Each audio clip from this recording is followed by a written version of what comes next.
Bien, todos estos domingos hemos venido hablando sobre una perspectiva cristiana de la sexualidad y hoy vamos a hablar sobre el tema de la autosatisfacción sexual, autoerotismo o masturbación.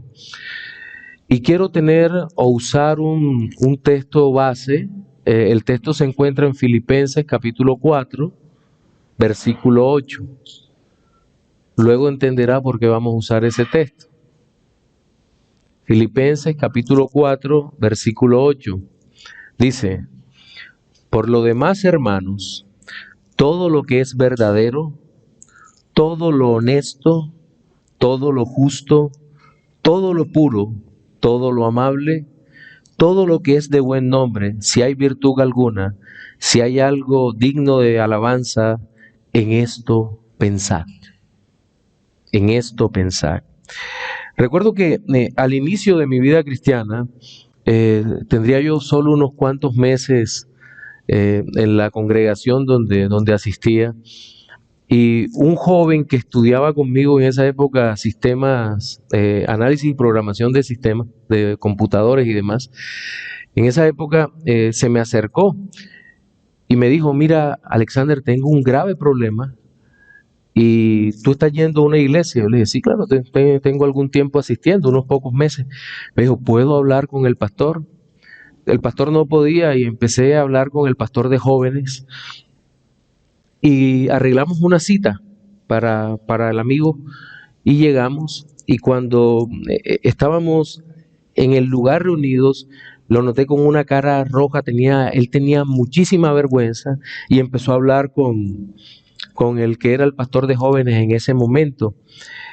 Y empezó a contarle cuál era su problema, y él estaba profundamente hundido en este tema del autoerotismo, de la pornografía, de la autosatisfacción. Y él no había, gracias mi hermano, y él no había podido escapar de eso y fue a buscar consejo. Ahora, no recuerdo cuál fue el consejo que le dieron. Tal vez no fue el mejor consejo en aquel momento, sobre todo en un aspecto tan delicado de la vida y que puede confundir profundamente a las personas, porque en ese momento, al igual que ahora, parece que la sociedad no sabe qué hacer con estos temas que aparentemente, por una parte, todo el mundo conoce, pero por otra parte nadie se atreve a hablar, menos aún dentro de las iglesias locales, y se enfoca de mala manera. Ahora bien, en la mañana de hoy yo voy a enfocarme en la lucha por la pureza sexual que todo creyente tiene, en especial sobre este tema de la masturbación. Los otros temas ya han sido abordados por los demás pastores, pero como vamos a notar, todo está entrelazado. Una cosa con la otra, todo está muy unido, y es por eso que debo realizar ciertas precisiones sobre esta temática. En primer lugar, es verdad que de manera explícita no hay ninguna prohibición para la masturbación. No obstante, esto no debe llevarnos a concluir que existe un vacío en la escritura sobre el tema, porque la Biblia abarca todos los temas, sea de manera directa o de manera indirecta. Todos los temas los abarca, todos los temas que tienen que ver con nuestra vida, como cómo debemos vivir. El asunto está en que no necesariamente va a haber un mandamiento para cada cosa, porque si no la Biblia no sé cuántos tomos tendría y tendríamos que estar consultando cada una, pero la Biblia sí nos da principios, nos proporciona la suficiente luz para que nosotros como creyentes podamos o tengamos la capacidad de discernir, y con la ayuda del Espíritu Santo de Dios, el creyente sea capaz de determinar lo bueno y lo malo. ¿Se acuerdan el texto de Hebreos? Que ¿quiénes son los hombres maduros? Los creyentes maduros, los que tienen la capacidad de discernir entre lo bueno y lo malo. Entonces, esa es la dirección en que vamos. Y yo les decía, aparentemente la Biblia no tiene mandamientos exactos o específicos sobre esto, pero las conclusiones en práctica, en ética, y las conclusiones que desde la teología bíblica podemos sacar sobre estos temas son bastante claros. En este orden de ideas, vamos a inicialmente a plantear la realidad del problema. preguntándole a la Escritura si es pecado o no. Luego vamos a ver lo que dice la Escritura y la base amplia que tiene sobre esto para finalmente establecer cuál debe ser el consejo que necesitamos dar a los que están padeciendo o luchando contra este tipo de situaciones. Bien, entonces vamos a plantear el problema. ¿Qué dice la Escritura? ¿Es pecado o no? Bien, lo primero que debemos establecer es si lo que la Biblia nos enseña en esta parte, y entiendo que algunos creyentes han llegado a plantear que no hay ninguna acción pecaminosa cuando alguien obtiene placer para sí mismo. Pero antes de ser tan indulgentes, debemos considerar cuál fue el estímulo que llevó a la persona a estar en tal grado de excitación. Ese es el punto que debemos plantearnos. ¿Qué me llevó a estar como estoy en este momento? Tendría que preguntarse toda persona. Y creo que esto es lo principal en todo esto, porque el examen de los pensamientos, ¿se acuerdan el texto con el cual empezamos? En Filipenses 4:8. En esto pensar. Entonces, el examen del pensamiento aquí es lo fundamental, es total en esta parte, porque esto finalmente determinará el pensamiento, a qué acción vamos a actuar, o bajo qué parámetro de vida vamos a actuar, o cuál es lo que nos mueve a actuar. Si nuestras acciones son pecaminosas o son santas, si glorifican a Dios o no lo hacen. Ese es el punto que tenemos que mirar acá. Y por esa razón, nuestra lucha es contra una serie de pensamientos que pueden ser lujuriosos, laxivos, y que desde su santidad Dios aborrece, y en últimas son contados como pecados. Porque recuerden que no solo pecamos por nuestras acciones u omisiones, sino que pecamos con nuestra mente.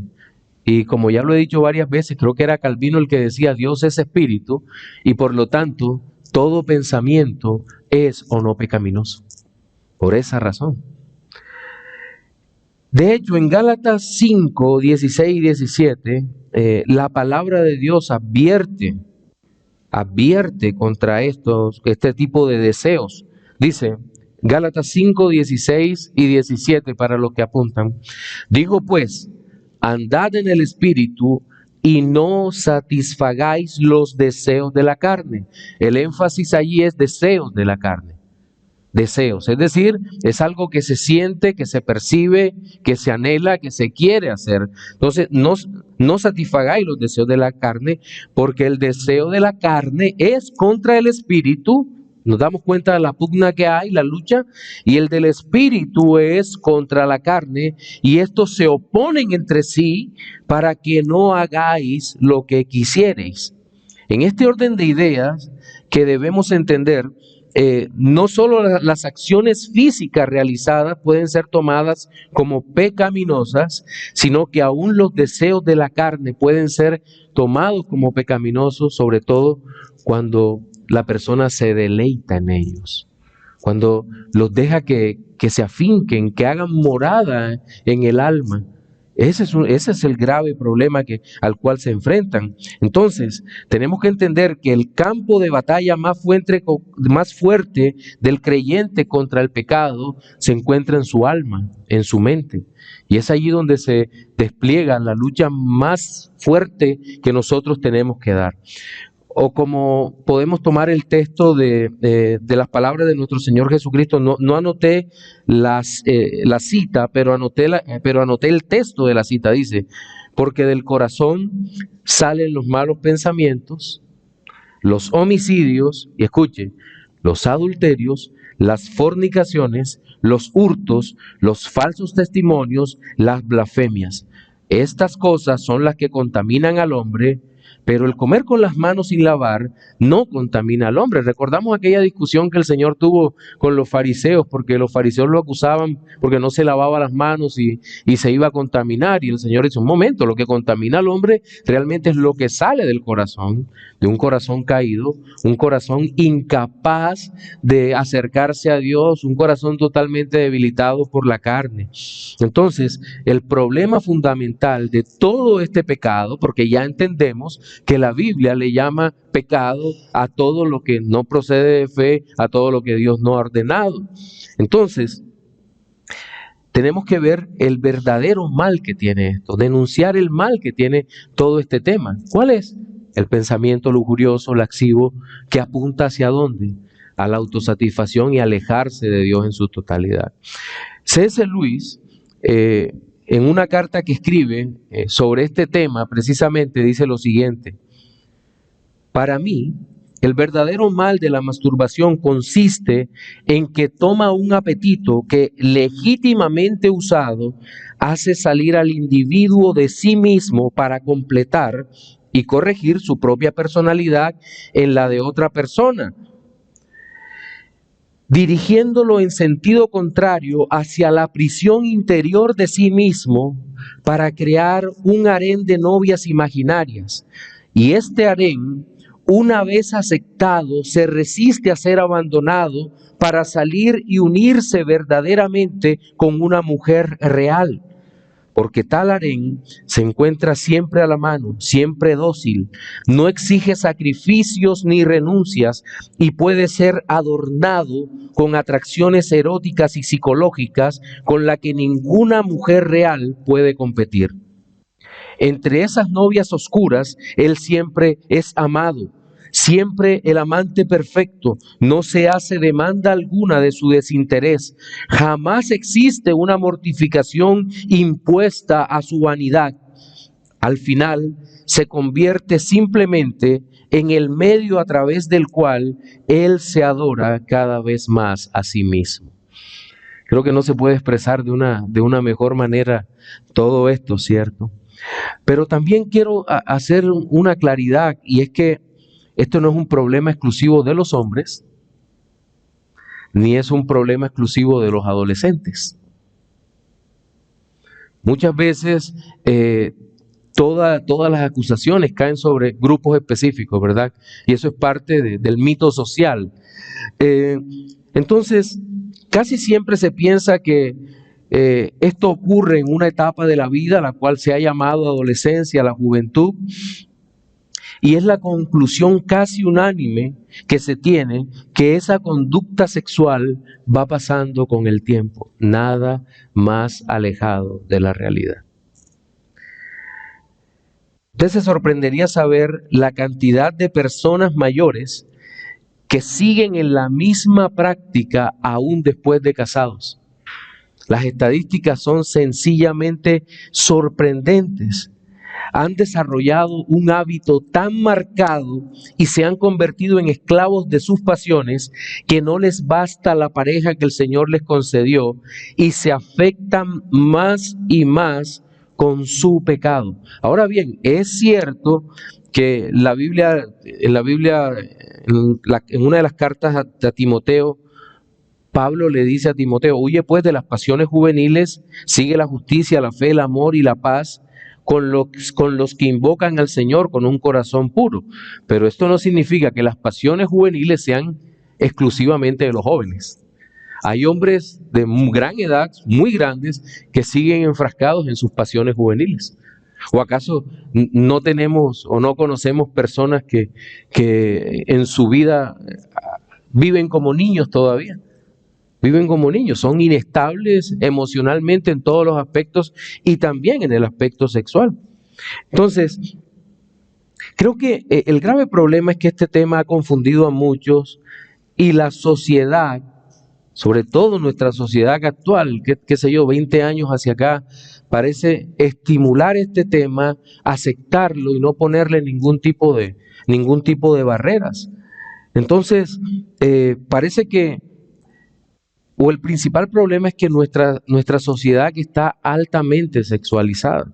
Por ejemplo, los expertos en estudios de redes sociales, sí, ya hay expertos en estudios de redes sociales, afirman que a pesar de las presuntas restricciones, hay las redes, incluso las que no están especializadas en pornografía, tienen cada vez más contenido sexual explícito.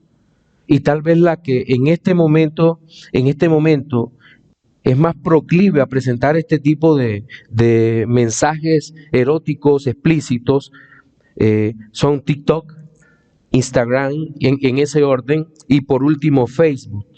Y gozan cada vez de mayor popularidad exhibir estas imágenes, mientras que las redes que se especializan en contenidos sexuales explícitos, escuche bien, son las de mayor crecimiento en este tiempo, aun cuando algunas de ellas cobran para acceder. Entonces estamos ante un panorama pero bastante terrible, porque todo esto estimula al ser humano al pecado.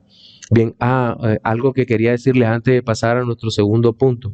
Las preguntas, por favor, pueden mandarlas a través del chat de la iglesia, a través del chat de discipulado. Brian, tú tienes ambos, ¿verdad? Iglesia, discipulado, y a través del YouTube, en caso de que tengan preguntas por hacer. En segundo lugar, tenemos que decir que todo este tema se vuelve una prisión para el alma. La Biblia dice que todo aquel que comete pecado es esclavo del pecado. Sin lugar a dudas, esta es una realidad que no puede negarse. Por ejemplo, las drogas, el licor, la pornografía pueden llevar al ser humano en una escalera descendente y cada vez más horrible, en la que salir por su propio esfuerzo es imposible. No puede hacerlo. Los drogadictos, por ejemplo, que están en las primeras fases, consideran que pueden dejar las drogas cuando quieran, cuando lo decidan, solo que no lo hacen. Y de hecho, algunos dicen, es la última vez que hago esto, igual los alcohólicos. Pero lo cierto es que el pecado es una prisión que no te deja salir, aun cuando sabes que estás en el fondo de todo, y cuando quieres en verdad escapar, es cuando entiendes que las paredes no son un pequeño muro, sino que son realmente son tan elevadas que no puedes salir, que no puedes saltar y simplemente escapar de todo. No puedes hacerlo. Los vicios sexuales, entre ellos la masturbación, son así, y en realidad nunca está bajo el control. La adicción puede ser peor que una droga, porque cada vez demandará más y más del prisionero, porque el pecado a lo que lleva es a la muerte y en últimas a la destrucción total y condenación. Pero también debemos decir, y aunque sea difícil de aceptar, que es una prisión voluntaria. Parece un contrasentido, pero no lo es. Es una prisión voluntaria. El pecador quiere estar allí, ama la perdición, ama grandemente el placer que produce, aunque después venga el sentimiento de culpa y la acusación del maligno que dice, no vales nada, eres un pobre esclavo de tus placeres y nunca podrás salir.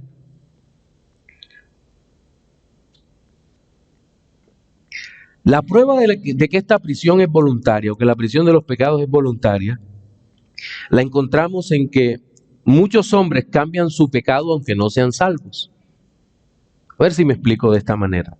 Un ejemplo, volvamos a la cantidad de muchos drogadictos, alcohólicos y pornoadictos salen de su prisión con la ayuda de asociaciones como los AA, o como los centros de rehabilitación de la droga, o como los lugares que tratan la pornoadicción y demás.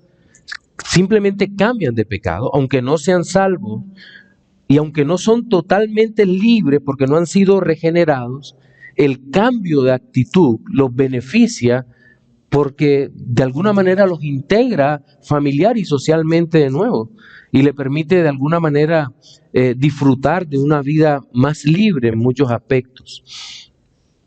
Pero nótese que estas personas pueden salir de eso. Por lo tanto, lo que podemos concluir es que aunque el pecado es una prisión terrible, cuando se empieza a practicar o a sentir este tipo de placeres, permanecen voluntarios, la persona voluntariamente en ese lugar.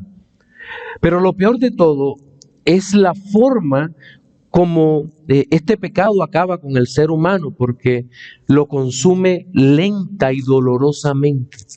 Es la forma como lo hace.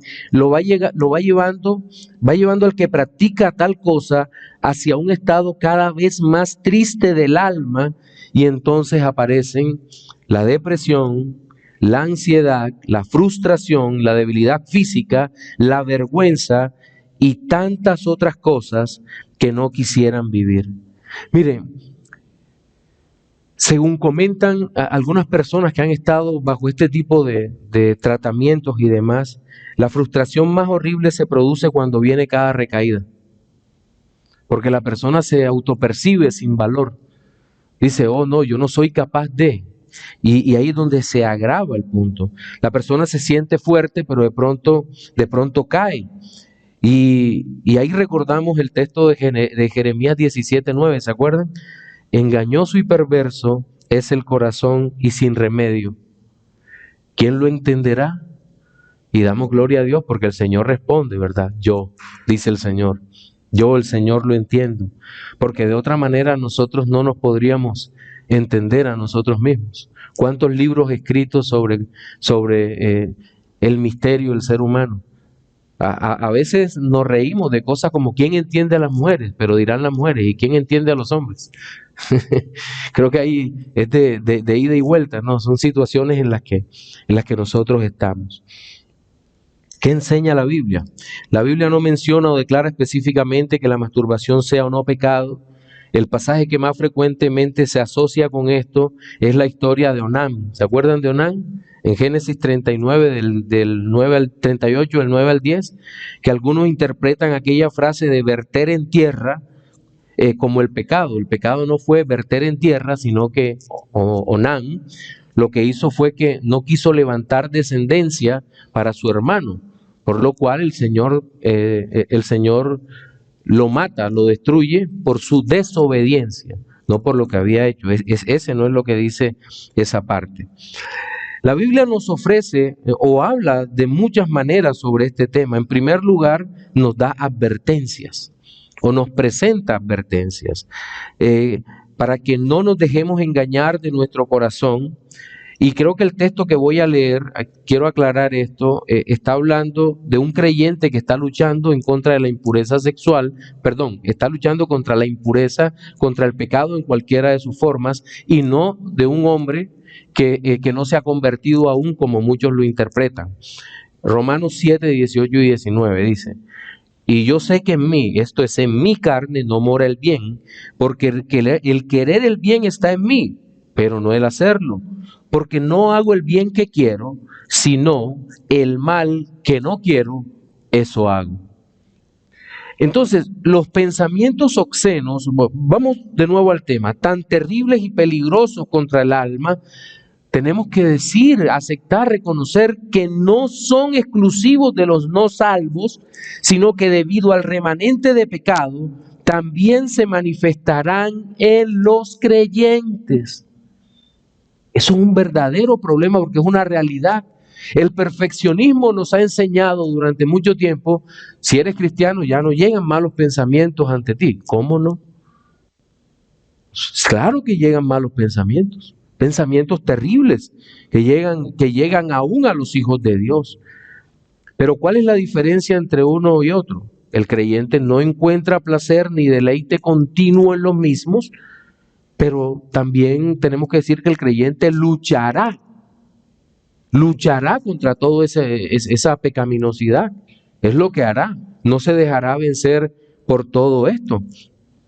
Pero también nos advierte el texto bíblico en lo que acabamos de ver, que no podemos vivir conforme a los deseos de la carne.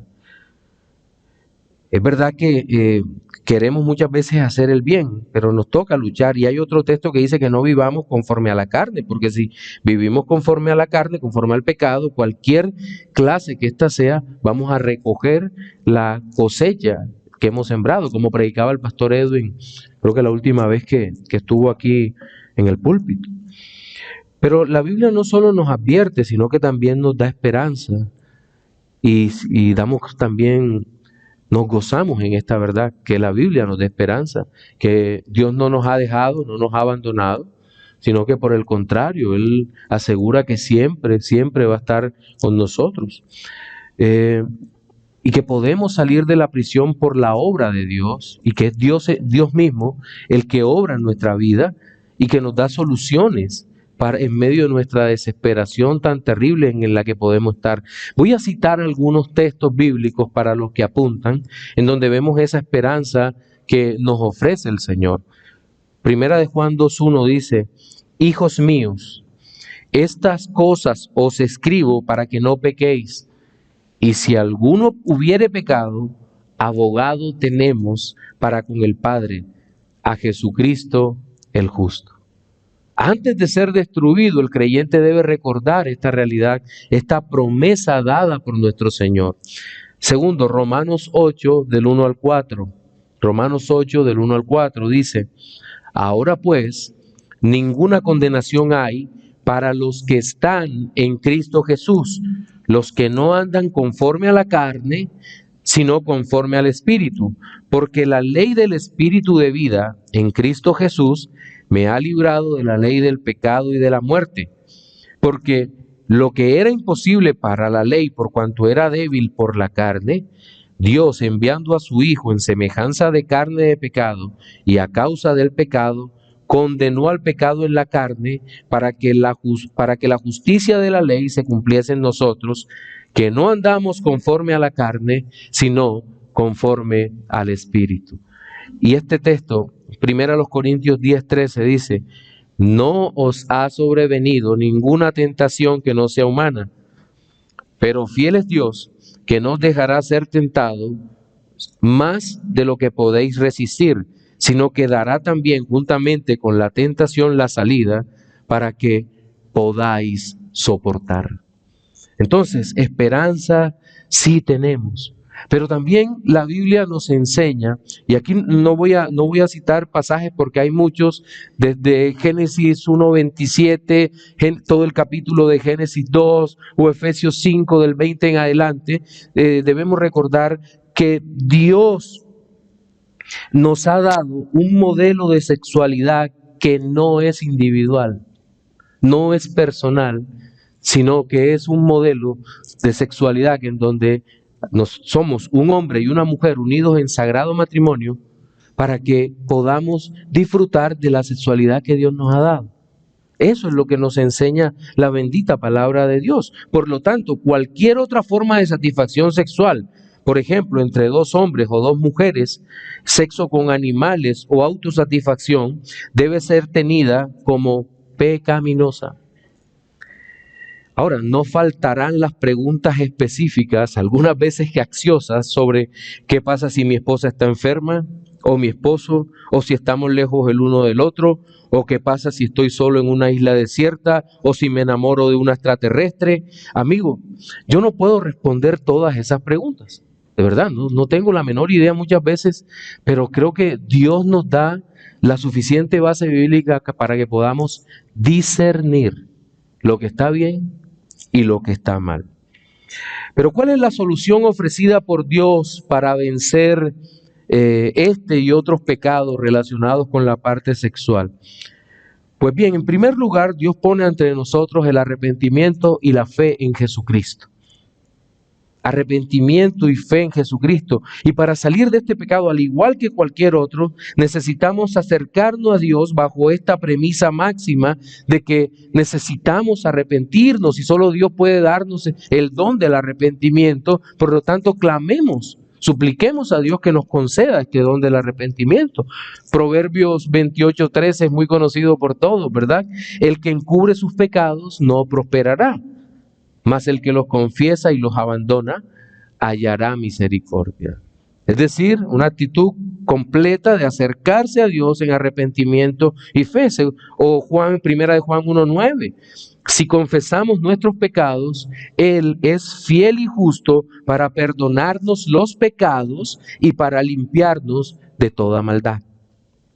Entonces, el asunto para ser libre de esta prisión pasa por una búsqueda verdadera de Dios, quien en verdad puede perdonar al pecador al tiempo que lo dota de poder de lo alto para que estos deseos perversos que batallan contra el alma no tomen el lugar de la santidad que Cristo ordena para nuestras vidas y que Cristo dispone para nuestras vidas. En segundo lugar, necesitamos gracia abundante en nuestra vida, gracia continua. Recordemos que a veces pensamos, todavía no hemos salido del pensamiento arminiano o semipelagiano, en donde nos arrepentimos una vez, pero ese arrepentimiento ocurrió allí, sí, qué bonito que ocurrió, pero ya después depende por entero de lo que yo haga. Eso no funciona así. Mis hermanos, cada uno de nosotros necesita la gracia de Dios cada unidad de tiempo, no importa la más pequeña que sea, desde el nanosegundo tal vez hasta el año. Todos los días de nuestra vida necesitamos de la gracia de Dios, que Dios jamás nos deje, que Dios jamás nos abandone, porque de otra manera no vamos a poder vivir. Sí, Dios nos manda a hacer un esfuerzo consciente, continuo, pero nadie vence por el poder de su propia fuerza. Por eso el Señor nos dice, fortaleceos en el Señor y en el poder de su fuerza.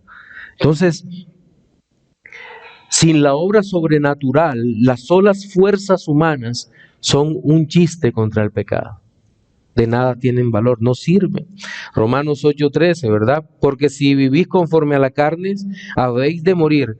Pero sí, atentos, no dice si hacen un gran esfuerzo, dice, pero sí, por el Espíritu hacéis morir las obras de la carne, moriréis.